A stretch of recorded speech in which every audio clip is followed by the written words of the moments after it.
সময়ের মধ্যে ইনশাআল্লাহুল আজিজ ওয়া মা তৌফিক ইল্লা বিল্লাহ। প্রথমে আসি অন্যান্য প্রচলিত মাহফিল এবং জেলা সম্মেলনের মধ্যে পার্থক্য কি। এক, আয়োজক কমিটির লক্ষ্য উদ্দেশ্য। অন্যান্য মাহফিলে আয়োজক কমিটির একটা লক্ষ্য উদ্দেশ্য থাকে মসজিদের উন্নয়ন, লিখে দেওয়া থাকবে যে অমুক মসজিদের উন্নয়ন প্রকল্পে, অমুক মাদ্রাসার উন্নয়ন প্রকল্পে, ইভেন কবরস্থানের উন্নয়ন প্রকল্পে। এরকম হয় কি হয় না? হয় না? তাহলে উদ্দেশ্য কি? কোরআন সুন্নাহ প্রতিষ্ঠা করা? বলেন। মানুষকে সংস্কার করা? না, উন্নতি হচ্ছে কারণ। এই জন্য দেখবেন তাদের একটা সিলেকশনের মধ্যে থাকে, যতই আহলে হাদিসের বড় বক্তা হোক না কেন, দ্বিতীয় বক্তা হবে দান কালেকশন করতে পারে, সুর দিয়ে টাকা উঠিয়ে একদম নগদে জান্নাত পাঠা দিবে আপনাকে। আল্লাহ অমুক এত টাকা দান করলো, এত কিছু করলো, তাকে অমুক জান্নাতে ঢুকিয়ে দাও।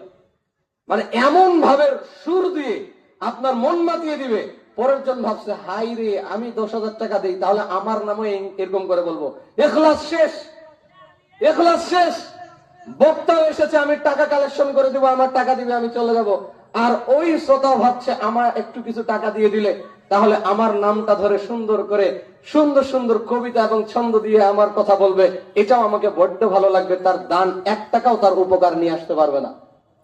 তাহলে আয়োজক কমিটির যদি লক্ষ্য উদ্দেশ্য হয় মসজিদ উন্নয়ন, মাদ্রাসা উন্নয়ন, কবরস্থান উন্নয়ন, তাদের যদি নিয়তেই যদি এই উন্নয়ন গুলো থাকে, সমাজের মানুষ, গ্রামের মানুষ তারা কোরআন সুন্নাহ শিখবে, আকীদা শিখবে, তারা রাসূলের তরিকা অনুযায়ী কিভাবে চলতে হয়, আখলাক, এই সমস্ত কিছু বিষয়ে তারা জানবে। ইসলাম কোনটা, জাহেলিয়াত কোনটা, সুন্নাহ কোনটা, বিদআত কোনটা। এই বিষয়গুলো যদি তাদের নিয়ত না হয়, আয়োজক কমিটি যদি এটাই নিয়ত না হয়, যদি হয় যে এই সমস্ত মসজিদ এবং মাদ্রাসা অন্যান্য প্রকল্পের উন্নয়ন, তাহলে ওই মাহফিল দিয়ে এই বস্তুগত উন্নয়ন তো হতে পারে, কিন্তু এই যে মানুষগুলো আজকে যে রোগের মধ্যে, আধ্যাত্মিক রোগ, আত্মিক রোগ, মানুষ যে আজকে যে রোগের মধ্যে নিপতিত হয়েছে, যেগুলো মানুষকে জাহান্নামের দিকে নিয়ে যাচ্ছে, এই মানুষগুলোর কোনো ট্রিটমেন্ট হবে না, এদের কোনোদিনও উন্নতি হবে না। উন্নতি হবে বস্তুর, মসজিদ, মাদ্রাসা, কবরস্থান, অন্যান্য প্রকল্পের। সমাজের মানুষের কোনোদিন উন্নয়ন হবে না, যার কারণে হাজার হাজার মাহফিল হয়, মানুষের মধ্যে কোনো পরিবর্তন নাই। তাই প্রথমে কোথায় গন্ডগোল? নিয়তে। আর আল্লাহ সুবহানাহু ওয়া তাআলা বলেছেন, দিন হচ্ছে ইখলাসের নাম। সূরাতুল বাইয়িনাহ অধ্যায় ৯৮ আয়াত ৫ আল্লাহ সুবহানাহু ওয়া তাআলা বলেন, ওয়া মা উমিরু ইল্লা লিয়াবুদুল্লাহ মুখলিসিনা লাহুদ্দিন। দিন ইসলাম হচ্ছে ইখলাসের নাম। দিন ইসলাম হচ্ছে ইখলাসের নাম। খুলুসিয়ত আপনার থাকতে হবে। আপনি যখন উন্নয়ন নিবেন মসজিদ মাদ্রাসার, তখন সেটাই উন্নয়ন হবে। আর আপনি যদি মনে করেন মানুষগুলো আজকে জাহান্নামের পথে হাঁটছে, জাহেলিয়াতের দিকে যাচ্ছে, মানুষগুলোর এই রাস্তাকে পরিবর্তন করে জান্নাতের পথে নিয়ে যেতে হবে, এটা যদি আপনার হয়, আপনার প্রকল্প বা আপনার যদি এটাই লক্ষ্য উদ্দেশ্য হয়, তবেই এই মাহফিল গুলো থেকে মানুষ উপকৃত হবে। আমাদের জেলা সম্মেলনগুলোর উপরের দিকে একটা সুন্দর কথা লেখা থাকে শিরোনামে, সেটা কি জানেন? শিরিক ও বিদআত মুক্ত সমাজ গড়ার লক্ষ্যে আমাদের অমুক জেলা সম্মেলন, অমুক জেলা সম্মেলন। আমাদের আর কোন লক্ষ্য উদ্দেশ্য নাই। শিরিক বিদআত মুক্ত সমাজ চাই, এমন একটি সমাজ যেখানে কোন প্রকার জাহেলিয়াত থাকবে না, যেখানে রাসূলের আদর্শ নিয়ে মানুষগুলো বেড়ে উঠবে, মানুষগুলো পবিত্র হবে কোরআন সুন্নাহ দিয়ে। আল্লাহ রাসূল সাল্লাল্লাহু আলাইহি ওয়াসাল্লাম আরবের ওই জাহেল মানুষগুলোকে যেভাবে পরিবর্তন করেছে, আমাদের লক্ষ্য উদ্দেশ্য ওই কোরআন সুন্নাহ দিয়েই আমরা আমাদের গ্রাম এবং মহল্লা, আমাদের জেলা উপজেলা, আমাদের সারা দেশের মানুষগুলোকে পবিত্র করব। এটাই আমাদের লক্ষ্য উদ্দেশ্য। আমাদের আর ভিন্ন কোনো লক্ষ্য উদ্দেশ্য নেই। কথা ঠিক না? ঠিক। এটি আমাদের জেলা সম্মেলন এবং অন্যান্য মাহফিলগুলোর আয়োজক কমিটিদের এই প্রথমের এই পার্থক্য। সেটা কি? তারা চায় বস্তুগত উন্নয়ন, আর আমরা চাই মানুষগুলোর উন্নয়ন, তারা যেন উন্নতি সাধন করতে পারে কোরআন সুন্নাহর দিকে। এটা হচ্ছে ১ নম্বর পার্থক্য। ২, এবার আসেন বক্তা শ্রোতার লক্ষ্য উদ্দেশ্য কি। বক্তার কি উদ্দেশ্য, শ্রোতার কি উদ্দেশ্য? শ্রোতা মাহফিলগুলোতে আসে এই জন্য যে ও কোকিল কণ্ঠ, মিষ্টি ভাষী, অমুক অমুক অমুক অমুক অমুক থেকে আসা অমুক বড় একজন মাওলানা শায়েখ এবং পীরে কামেল, এই নাম শুনে আপনারা চলে এসেছেন। বড্ড বড়, মানে চমৎকার ভাবে সুরের ঝংকার আপনার কাছে তুলবে, আর আপনারা শুনবেন, সুর শুনবো, কিচ্ছা কাহিনী শুনবো, কিছু একটু বিনোদন দিবে, হাসি ঠাট্টা হবে, শ্রোতারা বাদাম খাবে আর আলোচনা শুনবে। এটা হচ্ছে শ্রোতাদের একটা বিনোদনের স্থান, হচ্ছে আজকের প্রচলিত মাহফিলগুলো। ও কিচ্ছা কাহিনী ধরবে, আমরা শুনবো আর বাদাম খাবো, মাঝে মাঝে কৌতুক বলবে, সেটাও শুনবো, বাদাম খাবো। এটাই যদি না হয় তাহলে কেমনে বলেন এই যে স্টেজ গুলো বানানো হয় কোরআন সুন্নাহ প্রচারের জন্য, ইসলাম প্রচারের জন্য, বাংলাদেশের এখন এমন হাজারো এই ধরনের স্টেজ রয়েছে যেগুলোর মান সম্মান ডুবিয়ে দেওয়া হয়েছে টিকটকার আর আপনার এই ধরনের থার্ড শ্রেণীর। দেখবেন যে আপনারা যারা সেলিব্রিটি, এই ধরনের টিকটকার হোক আর ফেসবুক সেলিব্রিটি হোক আর ইউটিউব সেলিব্রিটি হোক, তাদেরকে নিয়ে এসে কবিগুলো যারা আছে, যারা এমন ধরনের কোন ইসলামিক নলেজ নাই, তাদেরকে পর্যন্ত এই স্টেজ গুলোতে সম্মানিত এই জায়গাগুলোতে তাদেরকে নিয়ে আসা হচ্ছে, যাতে ঢল নেমে যায় শিশু বক্তার নাম দিয়ে, অমুক বক্তা, অত ইঞ্চি বক্তা, এই সমস্ত কিসের জন্য? যাতে মানুষ বিনোদনের জন্য এখানে আসে। আর এই যে কোরআন সুন্নাহর এই স্টেজটা, এই আয়োজনগুলো আজকে মানুষের বিনোদনের খোরাকে পরিণত হয়েছে, এইরকম হয়ে গেছে। এটা হচ্ছে শ্রোতাদের ডিমান্ড। বক্তার সুর আছে কিনা, বক্তা আনন্দ দিতে পারে কিনা, আঞ্চলিক ভাষায় কিছু বলে আমাদেরকে আনন্দ দিতে পারে কিনা, এই যে সেলিব্রিটি কিনা, এটা হয়েছে এখন শ্রোতাদের কি ডিমান্ড। আর বক্তাও যারা হয়ে গেছে তারাও এমন, সুর দিয়ে আপনার মন ভুলিয়ে দিবে, কিচ্ছা কাহিনী দিয়ে আপনাকে ধরে একদম শেষে গিয়ে বলবে আলোচনা শেষ হয়ে গেল, কিন্তু কিচ্ছা তো শেষ হলো না, আগামী বছর আবার দাওয়াত দিবেন, আমরা বাকি কাহিনী শেষ করে দিব। এইভাবে বক্তাও জানে যে আপনারা কোন মেন্টালিটির, আপনারা কি চাচ্ছেন, তারাও এরকম হয়ে গেছে। তারাও দেখবেন আহলে হাদিসের মধ্যে এমন হাজারো বক্তা হয়েছে, দেখিস তাদের সুরের ঝংকার শুনে মনেই হয় না যে সে আহলে হাদিস বক্তা না হানাফি বক্তা, অবাক হয়ে যাওয়া যায়। দেখবেন যে মানে মাযহাবী বক্তাদের মতোই, মানে এমন ভাবে তারা কথা বলছে, স্বাভাবিক ভাবে কোনো কথা নেই। আসলে এগুলোর পরিবর্তন হওয়া উচিত। আমরা মনে করছি আমাদের জেলা সম্মেলনগুলোতে আপনারা দেখবেন যারা আলোচনা করে, তারা এমন সুন্দর সাবলীল ভাষায় বাংলা ভাষাকে সুন্দরভাবে প্রেজেন্ট করছে, সুন্দর শাব্দিক ভাষাগুলো চয়ন করে মানুষের সামনে কোরআন হাদিসকে স্পষ্টভাবে তুলে ধরার চেষ্টা করছে। এই জায়গাতে দেখেন বক্তা এবং শ্রোতার যে একটা পার্থক্য, লক্ষ্য উদ্দেশ্য এখানে আমরা পরিলক্ষিত হচ্ছে আমাদের কাছে। 3 নম্বরে আসেন, বক্তা শ্রোতা থাকে অন্যান্য প্রচলিত মাহফিলে, আর জেলা সম্মেলনগুলোর মধ্যে বক্তা শ্রোতা নয়, নেতা এবং কর্মীর মিলন মেলা হয়। অন্যান্য জায়গায় মাহফিলগুলোতে যখন আলোচক আলোচনা করছে, সামনে ফ্যান ফলোয়ার্সরা রয়েছে, সামনে কে ভক্ত অনেক দূর থেকে আসছে, কেন আমার প্রিয় শায়েখ এসেছে, তাই এসেছে, তাই তারা দূর দূরান্ত থেকে চলে আসে। উনিও কথা বললো, ফ্যান ফলোয়ার্সরা শুনলো, চলে গেল।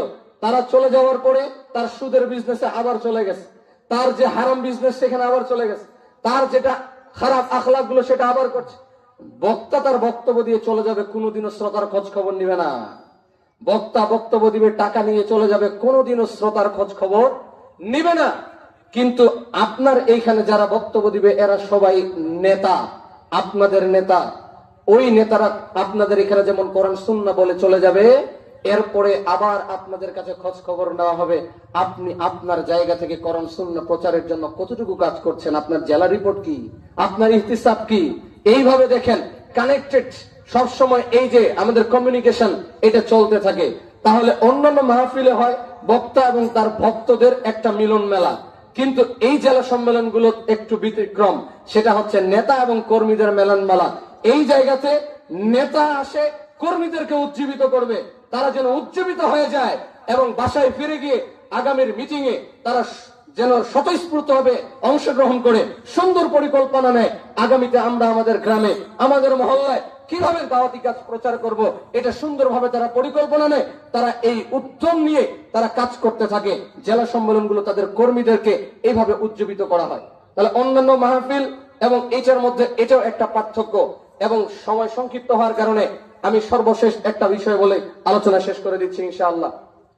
আর সেটা হচ্ছে অন্যান্য মাহফিলগুলোতে দেখবেন রিয়ার একটা ছড়াছড়ি রয়েছে, রিয়া যেটা হচ্ছে শিরক আসগর, এই রিয়ার একটা ছড়াছড়ি রয়েছে। সেটা কি? বক্তা চায় যে সে আলোচনা করলো শ্রোতা যেন তাকে বাহবা দেয়, এটা একটা মনের মধ্যে খায়েশ। আর আরেকটা হচ্ছে টাকা, যেখানে সবাই হেরে যায়, যেখানে ইমানও হেরে যায়। অনেক বড় বড় মানুষও এই জায়গাতে এসে সব ইমান আমল ধ্বংস, আর তার নাম হচ্ছে অর্থ, টাকা। এই জায়গায় এসে একটা সমস্যা, ব্যাপক ক্ষতি সাধিত হয়। আমাদের প্রচলিত যে লেকচারাররা রয়েছে তারা এই ফিতনার মধ্যে পড়ে যায়। তারা চায় আমাকে এত হাজার টাকা দিতে হবে, না হলে আমি আসবো না। এত হাজার টাকা অগ্রিম, আবার স্টেজে উঠার আগে বাকি টাকা পেমেন্ট হতে হবে, নাহলে স্টেজ থেকে ঘুরে যাবো। হাজার এরকম শত শত ঘটনাও আছে। তাহলে তাদের লক্ষ্য উদ্দেশ্য কি? কোরআন সুন্নাহ প্রচার করা, নাকি তার এই সিজনাল বিজনেসকে ডেভেলপ করা? এই যে শীতের মৌসুমের যে রমরমা বিজনেস, এটা আপনাদের লেকচারারদের একটা বিশাল বড় মৌসুম, টাকা উপার্জন করা। আপনি দোকানদার, আপনার ঈদের মৌসুম যেমন আপনার অর্থ ইনকামের জন্য, আবার দেখেন দুই সিজনে কৃষকদের মৌসুম হচ্ছে ফসল উৎপাদন করে টাকা ইনকাম করার জন্য। আপনারা কি বুঝতে পারছেন না? আপনি যে শায়েখকে দাওয়াত দিচ্ছেন, যে মাওলানাদেরকে দাওয়াত দিচ্ছেন, তারা সারা বছর কি কাজ করে? তারা কি কোনো কর্মী তৈরি করে? তারা কি সারা বছর অন্যান্য গ্রাম মহল্লায় গিয়ে, জেলায় উপজেলায় গিয়ে তারা কি তালিমি বৈঠক করে? তারা কি আপনার ওই তাবলিগি ইজতেমাগুলো করে, মাসিক তাবলিগি ইজতেমাগুলো করে? তারা কিচ্ছু করে না। তারা শুধুমাত্র নিজের প্রতিষ্ঠান নিয়ে পড়ে থাকবে, শুধুমাত্র নিজের কাজ নিয়ে ব্যস্ত থাকবে, সারা বছর নিজের ব্যবসা বাণিজ্য প্রতিষ্ঠান নিয়ে পড়ে থাকবে। আর এই মৌসুমগুলোতে তারা বের হয়ে আসবে, এসে সারা দেশ ঘুরে তারা বক্তব্য দিয়ে টাকা ইনকাম করে আবার তাদের গর্তে ঢুকে যাবে। এর মাধ্যম দিয়ে সমাজ কোনোদিনও সংস্কার হতে পারে না। সমাজ সংস্কার করতে হলে আপনি সিজনালি এই মাহফিলগুলোতে যেমন বক্তব্য দিবেন, ঠিক তেমনি ভাবে বাকি সময়গুলোতে প্রত্যেক পাড়া মহল্লায় গিয়ে আপনাদের কর্মীদের কাছে গিয়ে কর্মীদেরকে উজ্জীবিত করা, প্রশিক্ষণ দেওয়া, সেই জায়গার কি প্রবলেমগুলো সলভ করা। এইভাবে সারা বছর যাবত যখন আপনি একটা সমাজে মুভমেন্ট তৈরি করবেন, নাড়াচাড়া শুরু করবেন, তবেই সমাজ সংস্কার হবে। আর আমাদের নেতা কর্মীরা, আহলে হাদিস আন্দোলন বাংলাদেশ এবং যুব সংঘের নেতা কর্মীরা শুধু সিজনাল বক্তা নয়, তারা সারা বছর সমাজ সংস্কারের কাজ করে, ঠিক কিনা? এটাই হচ্ছে আরেকটা পার্থক্য। রিয়ানা আমাদের চাই মানুষগুলো পরিবর্তন হচ্ছে কিনা। একটা সর্বশেষ হাদিস, সুনান তিরমিজি 2382 নম্বর হাদিস। আবু হুরায়রা রাদিয়াল্লাহু তাআলা আনহু বলেন, আল্লাহ রাসূল সাল্লাল্লাহু আলাইহি সাল্লাম বলছেন, বিচারের মাঠে মানুষ নতজানু হয়ে যাবে, নতজানু হয়ে যাবে আল্লাহর সামনে। এমন একটা পরিস্থিতি আল্লাহ রাসূল সাল্লাল্লাহু আলাইহি সাল্লাম ব্যক্ত করছেন যে দেখবেন, আল্লাহ রাসূল সাল্লাল্লাহু আলাইহি সাল্লাম বলছেন, তিন শ্রেণীর মানুষ সেদিন আল্লাহ সুবহানাহু ওয়া তাআলার সামনে হাজির করা হবে। এক, হাফেজ, কারি, আলেম। দুই, ধন্যাট্যশীল ব্যক্তি, ধনী ব্যক্তি, অঢেল সম্পদ যার রয়েছে, আল্লাহ দিয়েছে, তাকে হাজির করা হবে। তিন, আল্লাহর রাহে যে শহীদ হয়েছে। এই তিন শ্রেণীর ব্যক্তিকে নিয়ে আসা হবে। দেখেন, হাফেজ, কারি, আলেম ভালো মানুষ না খারাপ মানুষ? চোর না কিন্তু, কথা ঠিক আছে? দুই, ধনী ব্যক্তি যে দান সাদাকা করেছে, ভালো মানুষ না খারাপ মানুষ? ভালো মানুষ। তিন, আল্লাহর পথে শহীদ হয়েছে। শহীদ মানে বোঝেন? শহীদ সে খারাপ না ভালো? তিনটা এমন উত্তম শ্রেণীর মানুষ সামনে আসবে। জিজ্ঞেস করা হবে প্রথমে হাফেজ, কারি, আলেম, মাওলানাকে, আপনাকে কোরআন সুন্নাহর জ্ঞান দেওয়া হয়েছিল, আপনি কি ব্যবহার করেছেন? তিনি বলবেন, আমি মানুষের কাছে এই কোরআন সুন্নাহকে প্রচার করেছি, কোরআনকে তিলাওয়াত করেছি, যেন মানুষ তোমার পথে ধাবিত হয়, তোমার পথে আসতে যেন তারা আগ্রহী হয়। এইভাবে আমরা এই কাজ করেছি। তখন ফেরেশতাদের মাধ্যম দিয়ে বলা হবে যে না, কাযাবতা, সে মিথ্যা কথা বলেছে। সে এজন্যই কোরআনের সুরের ঝংকার তুলতো যেন মানুষ বাহবা দেয়। সে এই জন্যই কোরআন হাদিস বলতো যাতে সে তার মানুষ যেন তাকে বড় আলেম বলে, মাওলানা বলে, এজন্য সে কথা বলতো। আবার বলা হবে ওর টাকা ইনকাম করার জন্যই তো শুধুমাত্র মাহফিলে মাহফিলে করেছে, ওর অন্য কোনো উদ্দেশ্য ছিল না। তখন বলা হবে যে তুমি তোমার এই প্রতিদান দুনিয়াতেই পেয়ে গেছো, অতএব দুনিয়াতেই তোমাকে মাহফিলের টাকা তোমার মূল লক্ষ্য ছিল, তুমি টাকা পেয়ে গেছো, অতএব দুনিয়াতেই তোমার এই আমলনামা কবরস্থ হয়ে গিয়েছে। বিচারের মাঠে তোমার জন্য আর এক কানা করে কিছু নেই। ও হবে এখন সবচেয়ে বেশি ক্ষতিগ্রস্ত। দুই, ধনী ব্যক্তি, যাকে জিজ্ঞেস করা হবে দান কেন করতে, সে বলবে তোমার রাস্তায় দান করেছি যেন দিনের খেদমত হয়। বলা হবে সে মিথ্যা কথা বলছে, তার নিয়তের মধ্যে ত্রুটি ছিল, তার নিয়তের মধ্যে সমস্যা ছিল, মানুষ যেন তাকে বড় দানবীর বলে, এই কারণেই মূলত সে দান করত, এবং তার এই আমল নামাকে একদম ধূলিসাৎ করে দেওয়া হবে। এরপরে 3 নম্বরে এসে বলা হবে যারা শহীদ হয়েছে, ও শহীদ তুমি কেন শহীদ হয়েছিলে? সে বলবে তোমার দিনকে বিজয় করার জন্য শহীদ হয়েছি। বলা হবে না, তোমার নিয়তে ত্রুটি ছিল, তুমি শহীদ হয়েছো ঠিকই, কিন্তু মানুষ যেন তোমাকে বীর বিক্রম বলে, এই কারণেই তুমি মূলত যুদ্ধ করেছো, আল্লাহর রাস্তায় নেমেছো এবং শহীদ হয়েছো। অতএব দুনিয়াতেই তোমাকে শহীদ বলা হয়েছে, দুনিয়াতেই তোমাকে বীর বলা হয়েছে। অতএব আজকে তোমার জন্য কিচ্ছু নেই। এই হাদিস, লম্বা হাদিস ব্যক্ত করে আবু হুরায়রা বলছেন, আল্লাহ রাসূল সাল্লাল্লাহু আলাইহি ওয়াসাল্লাম আমার হাঁটুর উপরে পা দিয়ে বলছে, আবু হুরায়রা তুমি শোনো, আবু হুরায়রা তুমি শোনো, এই যে তিন শ্রেণীর ব্যক্তি কথা বললাম, যারা দাঈল আল্লাহ ছিল, আলেম ছিল, হাফেজ কারি মাওলানা ছিল, ধনী ব্যক্তি যারা দান সাদাকা করেছিল, এবং 3 নম্বরে যারা যে ছিল শহীদ, এই 3 শ্রেণীর মানুষকে একদম তাদের সমস্ত আমলগুলোকে ধ্বংস করে তো দেওয়া হবেই হবে। আবু হুরায়রা তুমি শোনো, এই 3 শ্রেণীর মানুষকে দিয়ে সেদিন জাহান্নামকে উদ্বোধন করা হবে, জাহান্নামের আগুনকে জ্বালানো হবে। এই 3 শ্রেণীর মানুষ হবে জাহান্নামের উদ্বোধনের প্রথম খড়ি, এদের মাধ্যম দিয়ে করা হবে। অতএব প্রচলিত মাহফিলে যারা কন্টাক্ট করে আপনাদের সামনে এসে দিন প্রচার করছে, তাদের মাধ্যম দিয়ে কোনোদিনও দিনের সংস্কার তো হবেই না, হবে না। সেই ব্যক্তির যদি টাকা মূল উদ্দেশ্য হয়, ওই আলেমের যদি টাকা মূল উদ্দেশ্য হয়, তাহলে নির্ঘাত ভাবে আমরা জেনে রাখি, এটা আমার জন্য, সকল দাঈল আল্লাহ এবং আলেমের জন্য, সকল লেকচারারদের জন্য যদি মূল লক্ষ্য উদ্দেশ্য হয়ে যায় টাকা, তাহলে জাহান্নাম আমাকে দিয়ে উদ্বোধন করা হবে। সমাজ সংস্কার তো অনেক দূরের কথা, পক্ষান্তরে আমাদের যে জেলা সম্মেলনগুলোতে আমাদের নেতা নেত্রীরা এসে আপনাদের সামনে দিন প্রচার করছে, তাদেরকে যেই টাকা দিবেন সেটাই গ্রহণ করবে, আবার নিয়ে গিয়ে কেন্দ্রে জমা দিয়ে আপনাদেরকে ভাউচার দিয়ে দিবে। এর চাইতে ইখলাস পূর্ণ ব্যবস্থাপনা আপনি কোথায় পাবেন? অতএব এগুলো হচ্ছে মৌলিক পার্থক্য আপনাদের সামনে ব্যক্ত করে আমি আমার আলোচনা এখানে ইতি টেনে দিচ্ছি। বাংলাদেশ যুব